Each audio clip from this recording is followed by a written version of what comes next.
This week is all about embodiment and understanding the veil that covers our consciousness. So I welcome you, dear one. A lot of people think that non-duality means that there is no poles, no opposite poles, yet we live in a dualistic world. Because the mind and the ego exists, that is the duality. Non-duality translated means to not. The dualistic conceptions are real, but they are not the truth of who you are and what you are. There's a subtle difference in that.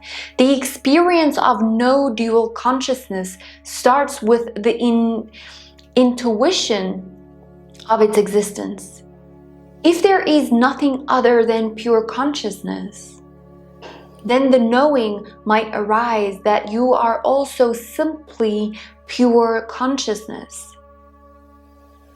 This is merely a philosophy that flows over in the path to existence, experience of pure consciousness. It appears as if there is a veil between your mind and pure consciousness. And some call that Maya, illusion, Wetiko, Lila. Notice that the veil itself is the illusion. It only appears to be real.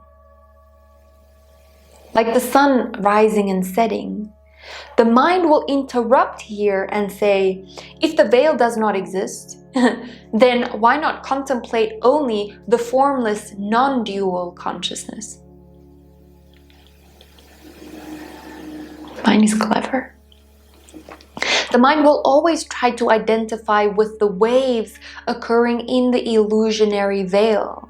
So in order for being and a truth to be undressed, detachment to that identity has to occur first.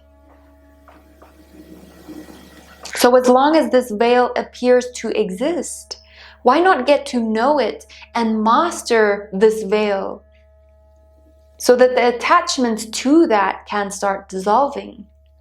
Play in it while being free in it, but not from it, as that is not the meaning. As a human, you come here to experience what you cannot experience in pure form. Honor that. But what does this mean? Feelings are only possible due to the existence of the mind.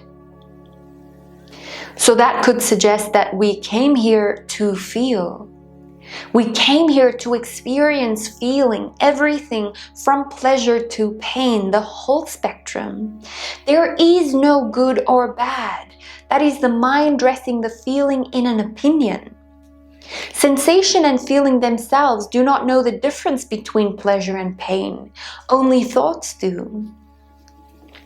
Thoughts or the mind is the creator of those labels, yet that's why it cannot see beyond them and strive towards the one that's more pleasurable. And so think about your favorite movie.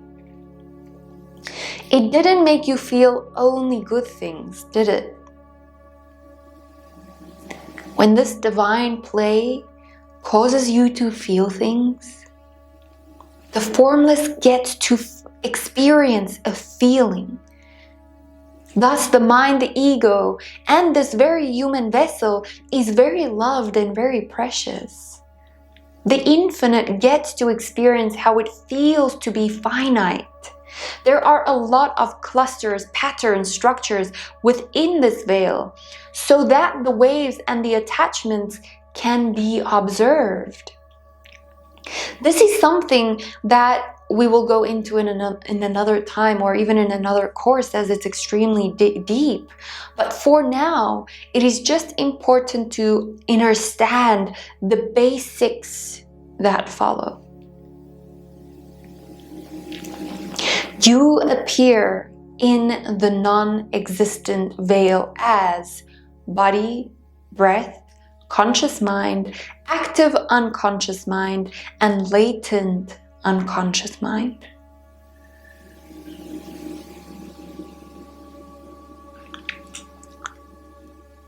So, recognizing and understanding these concepts within yourself will expand how the illusion veil seems to operate.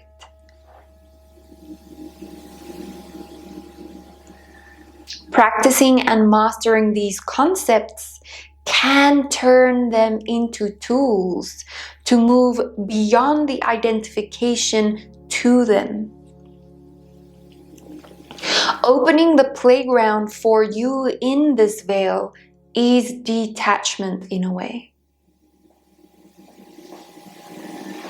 So when the awareness moves inward beyond these concepts, beliefs, they appear less distorted. When awareness is guided towards the surface of you, body, it becomes still, so that the awareness can move beyond into the breath and all the way down to pure essence or presence. So the knowing then arises, the temporary concept of you that appears as body. And you understand it's not truly you, but it is how you appear to be now. Often the question, who am I, is asked by the mind, and that leads to a direction of identification. Rather follow the question, what am I?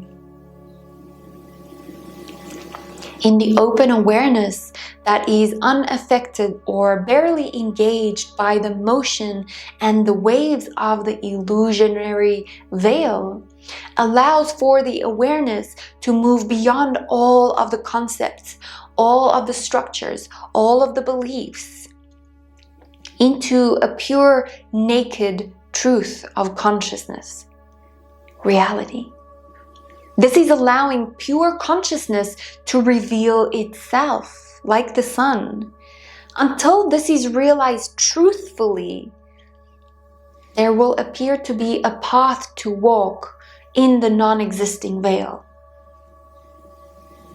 Hence, there is no path, but only a fool does not walk and detach from it to move beyond the path.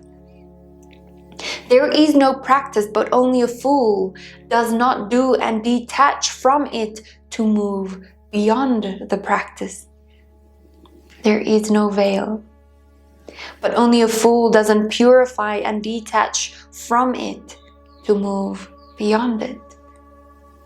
And dear one, there is no concept, but only a fool doesn't master and detach from it in order to move beyond it.